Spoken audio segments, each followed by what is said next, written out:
Hello नमस्कार good evening. एक बार फिर से स्वागत है आप सभी का जीएस फाउंडेशन यूट्यूब चैनल पर।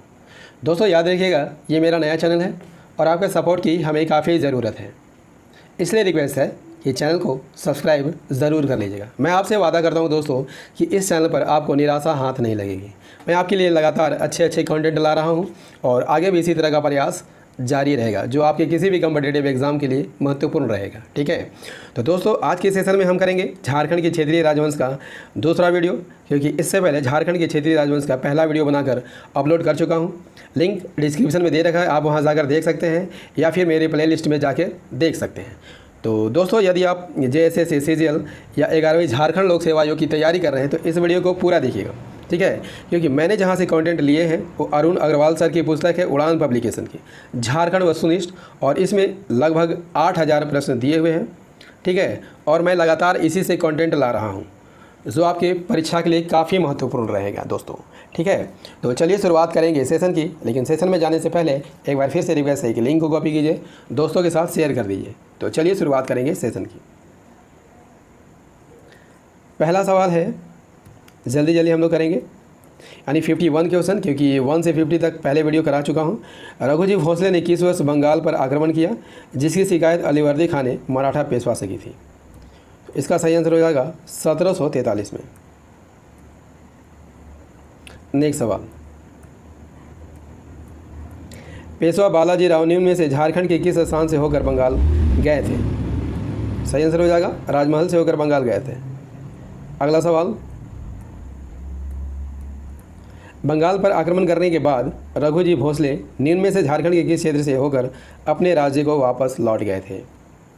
तो इसका सही आंसर हो जाएगा ऑप्शन बी, मानभूम से होकर अपने राज्य वापस लौटे थे। ठीक है, अगला सवाल, निम्न में से किस नागवंशी शासक के समय जमींदारी प्रथा का उन्मूलन कर दिया गया था? तो इसका बिल्कुल सही आंसर हो जाएगा शरणनाथ शाह के समय जमींदारी प्रथा का उन्मूलन कर दिया गया था। ठीक है, अगला सवाल, निम्न में से किसने अपनी राजधानी को दोयसागढ़ से सतरंजी, जो कि स्वर्ण रेखा नदी के किनारे था, स्थानांतरित किया था? सही आंसर हो जाएगा एनी नाथ शाह ने। अगला सवाल, निम्न में से किस शासक ने हटिया बाजार को बसाया था? तो हटिया बाजार को बसाने वाले कौन थे? सही आंसर हो जाएगा एनी नाथ शाह थे। नेक्स्ट सवाल, नागवंश की राजधानी और उसके संस्थापक के संदर्भ में कौन सा मिलान गलत है? तो यहाँ सही आंसर हो जाएगा ऑप्शन डी, गलत है। ठीक है, क्योंकि सुतियांबे फनी मुकुट राय की राजधानी थी, दोसा दुर्जन साल ने अपनी राजधानी बनाई थी, और पालकुट यदुनाथ शाह ने अपनी राजधानी बनाई थी। तो यहाँ पर सही आंसर हो जाएगा ऑप्शन डी। ठीक है, छोटा नागपुर पर शासन करने वाले नागवंशी शासकों में कौन शामिल नहीं था? तो यहाँ पर विक्रम कर्ण शामिल नहीं था। ठीक है, नेक्स्ट सवाल कर लेते हैं, पलामू में सबसे पहले किस क्षेत्रीय राजवंश ने शासन किया था? तो सही आंसर हो जाएगा ऑप्शन सी, रक्सेल वंश ने शासन किया था। अगला सवाल, रक्सेल स्वयं को क्या मानते थे? रक्सेल स्वयं को क्या मानते थे? राजपूत मानते थे। ठीक है, क्या मानते थे? राजपूत मानते थे। अगला सवाल कर लेते हैं, रक्सेलों का मूलतः किस क्षेत्र से पलामू का आगमन हुआ था? इसका सही आंसर हो जाएगा राजपूताना क्षेत्र से आगमन हुआ था। रक्सेलों के शासन के समय पलामू में किस जनजाति की संख्या सर्वाधिक थी? इसका सही आंसर हो जाएगा ऑप्शन सी, खरवारों की संख्या सर्वाधिक थी। किसकी थी? खरवारों की। दोस्तों सेशन कैसा लग रहा है कमेंट करके ज़रूर बताइएगा। ठीक है, अगला सवाल कर लेते हैं दोस्तों। अगला सवाल है, निम्न में से किस वंश ने रक्सेलों को अपदस्थ किया था? तो रक्सेलों को अपदस्थ करने वाले कौन थे? सही आंसर हो जाएगा चेरो वंशीय शासक ने रक्सेलों को अपदस्थ कर दिया था। नेक्स्ट सवाल कर लेते हैं, रक्सेलों के पलामू में शासन के समय खरवार जाति के शासक कौन थे? इसका सही आंसर हो जाएगा ऑप्शन ए, प्रताप धवल खरवार जाति के शासक थे। ठीक है, नेक्स्ट सवाल कर लेते हैं, चेर वंश की स्थापना किसने की थी? चेरो वंश की स्थापना किसने की? चेर नहीं है, चेरो है। जो चेरो वंश की स्थापना किसने की थी?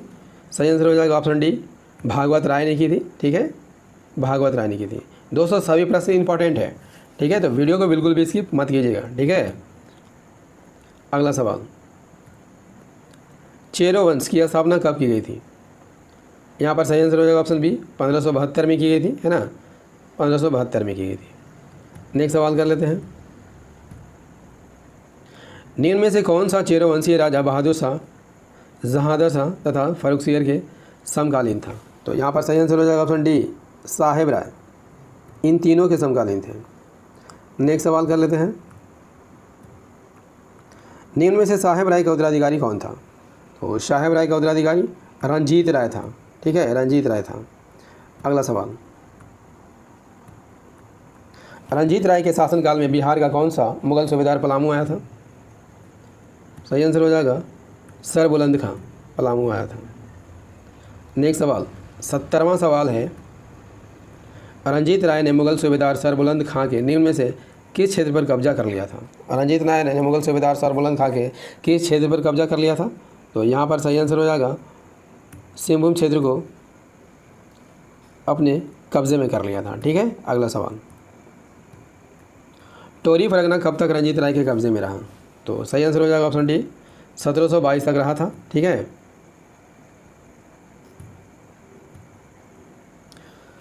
72वां प्रश्न कह रहा है कि निम्न में से किसने रंजीत राय की हत्या करके पलामू राज्य पर कब्जा कर ली थी? किसकी हत्या करके? रंजीत राय की हत्या करके। सही आंसर हो जाएगा जय कृष्ण राय ने।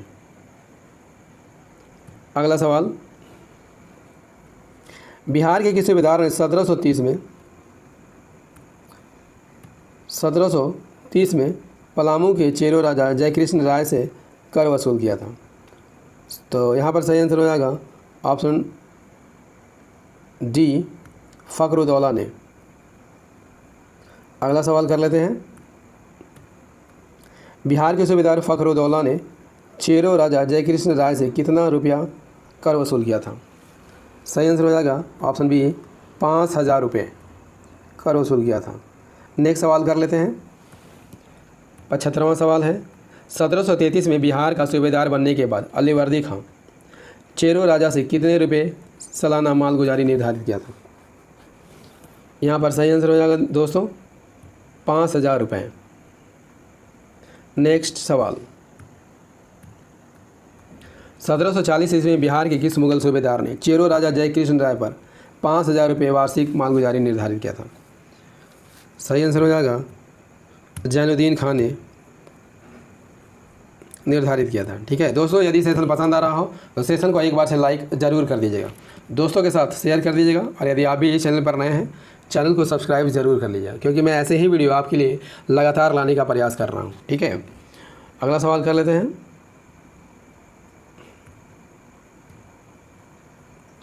चेरो राजाओं पर मुगलों की ओर से अंतिम आक्रमण करने वाला व्यक्ति कौन था? चेरो राजाओं पर मुगलों की ओर से अंतिम आक्रमण करने वाला व्यक्ति कौन था? सही आंसर हो जाएगा यहाँ पर हिदायत खां। नेक्स्ट सवाल, चेरो राजाओं पर मुगलों की ओर से अंतिम आक्रमण करने वाला हिदायत खां क्या था? तो इसका सही आंसर हो जाएगा जैनुद्दीन खान का सैन्य अधिकारी था। ठीक है, अगला सवाल, इनमें से कौन सा एक सिंह वंश का ग्रंथ है? तो सिंह वंश का ग्रंथ कौन है? ऑप्शन सी, वंश प्रभा लेखन। नेक्स्ट सवाल, सिंह वंश की पहली शाखा की स्थापना किस सदी के प्रारंभ में की गई थी? बिल्कुल सही आंसर हो जाएगा 8वीं सदी के प्रारंभ में की गई थी। नेक्स्ट सवाल कर लेते हैं, सिंह वंश की पहली शाखा के संस्थापक कौन थे?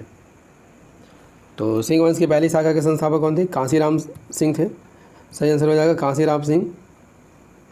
नेक्स्ट सवाल कर लेते हैं, सिंह वंश की पहली शाखा में कितने राजाओं ने शासन किया था? तो पहली शाखा में 13 राजाओं ने शासन किया था। अगला सवाल, दोस्तों सेशन को एक बार से लाइक ज़रूर कर दीजिएगा। ठीक है, सिंह वंश की पहली शाखा का शासन कब तक जारी रहा? बिल्कुल सही आंसर हो जाएगा यहाँ पे 13वीं सदी के प्रारंभ तक शासन रहा था। नेक्स्ट सवाल कर लेते हैं, सिंह वंश की दूसरी शाखा की स्थापना कब की गई थी? तो दूसरी शाखा की स्थापना कब की गई थी दोस्तों? सही आंसर हो जाएगा 1205 में की गई थी। नेक्स्ट सवाल,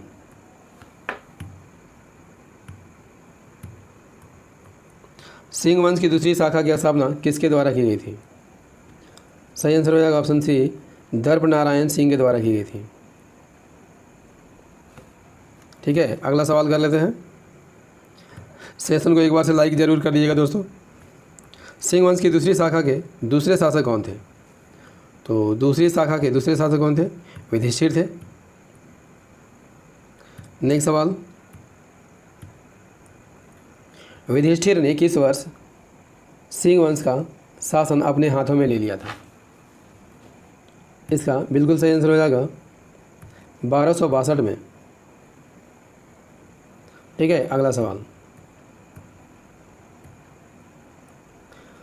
अगला सवाल कर लेते हैं, युधिष्ठिर के बाद सिंह वंश का शासक कौन बना था? सही आंसर हो जाएगा कांसीराम सिंह। अगला सवाल कर लेते हैं, कांसीराम सिंह किसके समकालीन थे? सही आंसर हो जाएगा बहादुर शाह प्रथम के समकालीन थे। नेक्स्ट सवाल कर लेते हैं,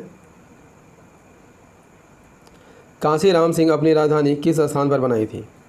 कांसीराम सिंह अपनी राजधानी किस स्थान पर बनाई थी? सही आंसर हो जाएगा पोरहाट में बनाई थी। नेक्स्ट अगला सवाल। दोस्तों सेशन यदि पसंद आ रहा हो तो सेशन को एक बार से लाइक ज़रूर कर दीजिएगा।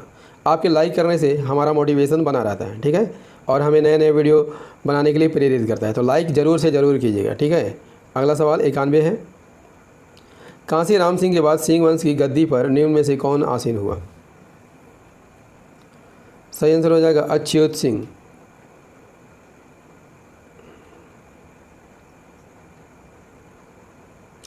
अगला सवाल, सिंह वंश की कुल देवी कौन थी? तो सिंह वंश की कुल देवी कौन थी?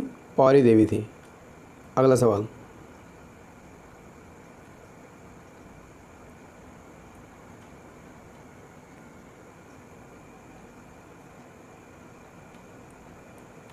सिंह वंश के किस राजा के द्वारा सिंह वंश की कुल देवी पौरी देवी को प्राण प्रतिष्ठा की गई थी? इसका बिल्कुल सही आंसर हो जाएगा अच्युत सिंह।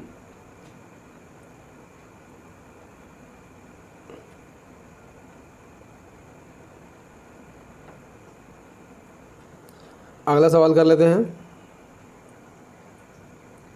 सिंह वंश के किस राजा ने बनारस की तीर्थ यात्रा से लौटने के क्रम में एक मुसलमान द्वारा पकड़ लिया गया था, तब बाद में अपने 32 अनुयायियों के साथ छोड़ भी दिया गया? वो कौन थे? आपको यहाँ पर आंसर करना है। सही आंसर हो जाएगा अर्जुन सिंह प्रथम।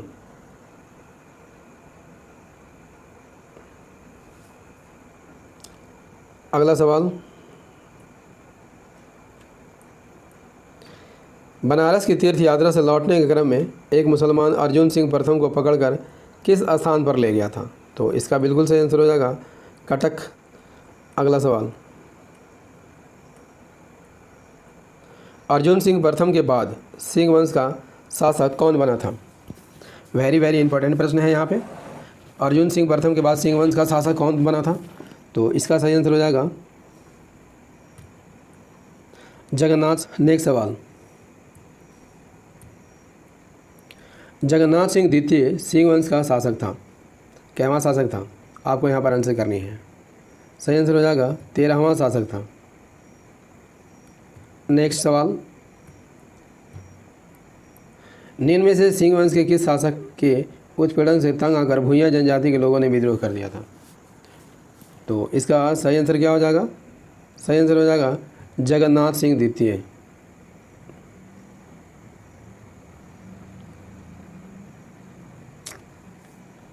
अगला सवाल,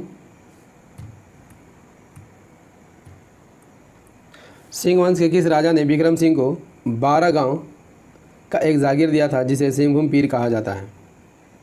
इसका सही आंसर हो जाएगा अर्जुन सिंह द्वितीय ने दिया था। इस सेशन का अंतिम प्रश्न कर लेते हैं, विक्रम सिंह कौन था? अर्जुन सिंह द्वितीय का भाई, अर्जुन सिंह द्वितीय का पिता, अर्जुन सिंह द्वितीय का मामा चाचा, अर्जुन सिंह द्वितीय का मामा। तो सही आंसर हो जाएगा अर्जुन सिंह द्वितीय का पिता था।